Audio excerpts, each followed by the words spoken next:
Hi, Nick here. It's the end of August and we've had a lot of rain in the last few weeks.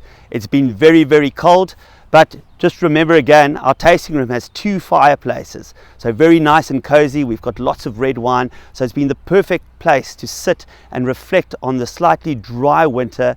But we're hoping that some snow and some more rain is on its way soon. So the cold weather this time of the year is very good for getting cold units, which is very important for even bud break. We've also had a lot of rain, so the rain basically fills up the water table, and when the vines start budding again in September, we're going to have beautiful and even growth, which then leads to optimal ripeness and even berry set. So if you watched the newsletter or the video a month ago, you would have noticed me standing next to that big pile of poles. Look how they've transformed. We've had our team busy knocking in these poles, and pretty soon we're actually going to be planting the vines. As the saying goes, if you start well, half the race is won. Speaking of starting well, Christo has taken up Adrian's challenge, and he's planting the Chardonnay blocks next to the tasting room. Over to Christo. As you can see, I accepted the challenge that Adrian put out to me. And it's plant this block. Yeah, it's quite a difficult challenge with this in all this rocky soil. With the preparation to plant this difficult block with this, we needed to engineer a special implement to make the holes for us. So we used the excavator, and in front of this we engineered a steel peg on there that is designed to be very, very strong, and we use that to penetrate through the soil to make a preparation hole, and then we do all the rest of the planting by hand. You might ask yourself with this, why attempt planting a block like this? But it's all about quality, and this block, especially with the variety of Chardonnay, roots can go between the rocks. It's just a perfect terroir, perfect soil, full quality Chardonnay, and that's why we're planting, because we want to make the best wine. So about 2 weeks ago, before we had the big rains coming in, Christo and his team went and planted our new Syrah stok-by-paaltjie vineyard right on the back of Oldenburg, where we used to have vineyard, very terraced slopes, lots of granite in the soil.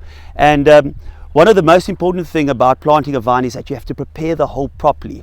What we've done is we've actually used forks to dig the hole. The idea of the fork is that you don't get this type of compaction and smearing on the side of the planting hole.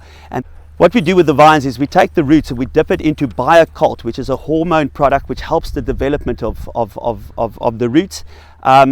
And then we fill the vine in with nice and loose soil by also using the fork and breaking the walls out. At Oldenburg, we take a lot of individual attention, and we give the attention to every single vine. It's all about giving those roots and the young vine the best potential to really stick its roots down, go down deep, and hopefully giving amazing quality fruit.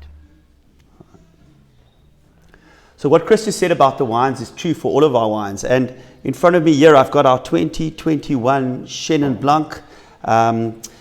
This wine is just about to be released. It's from a very, very cool year, 2021. Lovely acidities on the wines.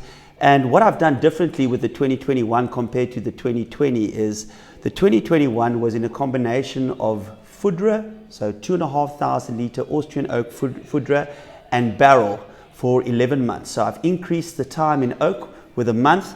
In the 2020 version, which was the wine that did so well in decanter, being named number 14's top wine in the world, I actually added a concrete egg component. But 2021, stunning wine. I decided that I wanted a little bit more of the oak influence, a little bit more of the micro-oxygenation from the oak, and so no egg in this one.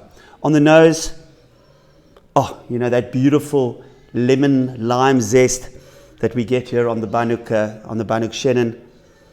Even a little bit of floral notes in the background, lovely lilies, overripe naartjie, just really singing. And on the palate, lovely dryness, a lovely acidity, lovely lingering aftertaste. An amazing wine to enjoy with a beautiful piece of fish, seafood, a chicken dish. Always a welcome wine, a great food wine. Cheers.